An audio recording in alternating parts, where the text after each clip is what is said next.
Hi, it's Shelley from Client Nectar here, and today I'm going to talk to you about how to stop getting that dreaded "I can't afford it" when you're on calls with prospects. So, if you've been experiencing getting on calls with your prospects and you've been hearing a lot of them saying, "I can't afford to work with you," then don't worry, because I know how demoralizing it can be, but I also know that there are some ways you can overcome this, and this is what I'm going to share with you in this video. Okay, so the first thing that you need to do if you're in this situation is to really reflect on whether you are attracting the right clients or not. Are you actually attracting the wrong clients? And this could be down to the marketing approach you're using, the online marketing platform that you're trying to gain clients through.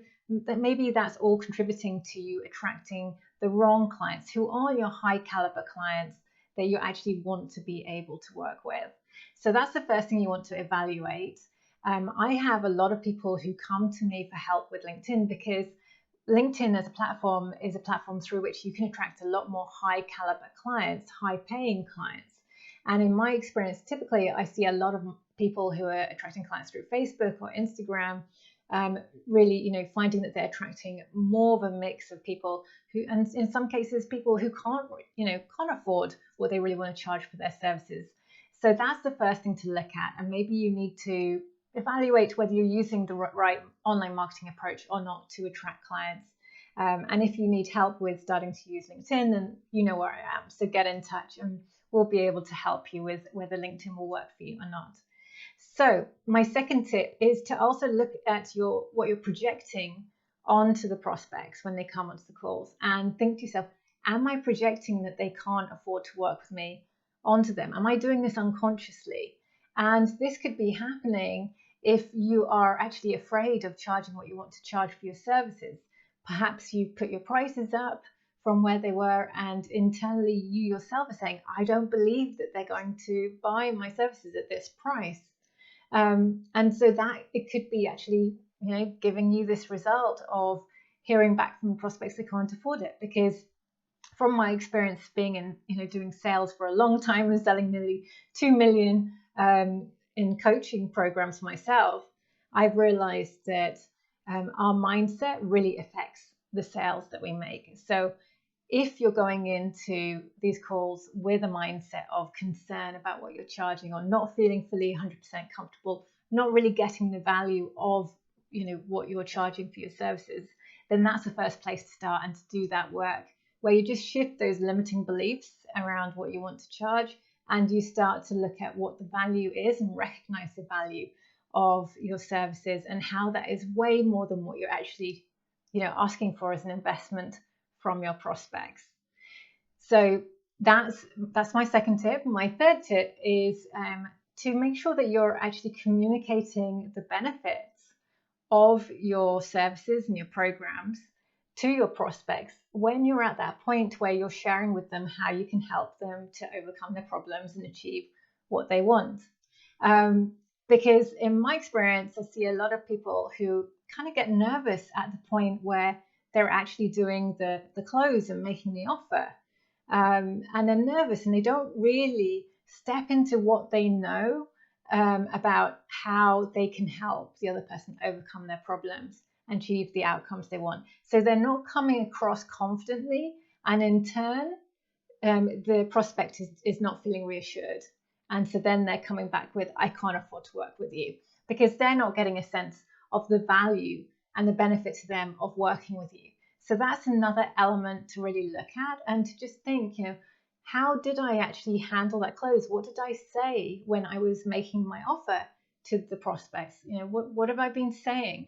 And go through it. And I always tell my clients to make sure they've got 5 things written on a piece of paper, 5 benefits of working with them to their ideal clients, and have that piece of paper on your wall next door to your computer when you're doing the Zoom call, or next door to where you're making the phone call and you're speaking to prospects, so that you can look at it. You can refer back to it. If you go a little bit, tongue-tied and get stuck at that point, refer back to it. And you're always wanting to relate how you can help the person overcome what they're struggling with and achieve what they want. And, show them when you're making the offer how you're going to help them to do that through the way that you would work with them through your services. So you're always connecting the benefit of your service to how it's going to help the prospect to overcome the problems they're experiencing and achieve the outcomes that they desire. So you're making it easy for them to understand the benefit and the value of working with you. Okay, so my fourth tip is to not buy into their story that they can't afford to work with you. This is such an important one because I see a lot of people get to that point and the person says, I can't afford to work with you. And that's it, they stop. They don't go any further. Now, if you know you want to work with the person in front of you that you're speaking to, then this is the point where the work begins. This is where, yes, first of all, you just check in with them. If money wasn't a factor, would you want to work with me? So you check in that they're not just being too afraid to say no. And if they say, yes, I would want to work with you, then you say, okay, well, let's explore, what's holding you back or what's making you hesitate around committing to working with me, and see how together we might be able to overcome that so that we can go ahead and help you achieve X, Y, and Z, which is what the goals that they're wanting to achieve. So do you see how I framed that? It's about, let's explore this situation. So then you just say to them, so, tell me more about, what's making you feel like you can't afford this, what's going on for you right now. And you just explore it. I love the words, tell me more. They are so good at helping in this situation. And, feel free, you can suggest to them some ways that maybe they haven't thought about that they could afford working with you. Perhaps it might be to think about, is there someone that they could borrow the money from or take a loan out? It's like, is there another way that they could be able to get the money to be able to work with you? Because if you know that you can really help them, and with my programs, the ROI on the investment that my clients make is often many, many, many times over. They're making back what they invest with me, like multiple times over. In some cases, we've had people make back what they invested with me, not just 10 times over, but tens of times over, like even hundreds of times over, they've made back their investment with me. So when you know that is the scenario, and for me, it's obvious because there's a monetary component with what I do. People gain more clients and make more money. But there could be a component where the person for you, it's about them being able to sleep at night. They're being able to get their first good night's sleep, or they're not getting sick. They were borderline with diabetes and they're now not borderline with diabetes. I mean, that kind of thing. It might not have a direct financial benefit, but in terms of quality of life, it has a huge benefit. So you want to think about, the ROI, that return on investment, and not just in financial terms, but in quality of life terms, in what it's actually going to give them that is actually priceless. Okay, and the final thing as well is that when you explore that element around, can they afford it, you suggest a payment plan. Bring in that option.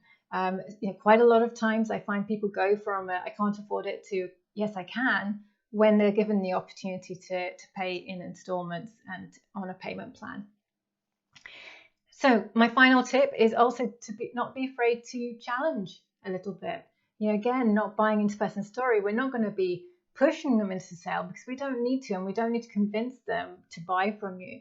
But if you know that you can really help the person, and if you can see that there is a fear that is holding them back from committing to working with you and getting the results that they want, then it's okay to challenge them a little bit and maybe say, what will happen if you don't do anything about X, Y, and Z that you're struggling with right now? Where will that lead you in 6 months' time or a year's time? And so that's getting them to think about what the impact is of doing nothing, of staying where they are. Because often that is worse, a lot worse, than a little bit of discomfort or nervousness about making a financial investment in the short term. Because actually the return on investment back, what they're going to get back, is going to be way more than what they've invested with you. And in reality, most of my clients typically say to me the return on investment was priceless. It was way beyond what they invested. So I hope this has given you some really good tools for how to stop getting the I can't afford it from prospects. And I'd love to hear how you get on with this. So good luck.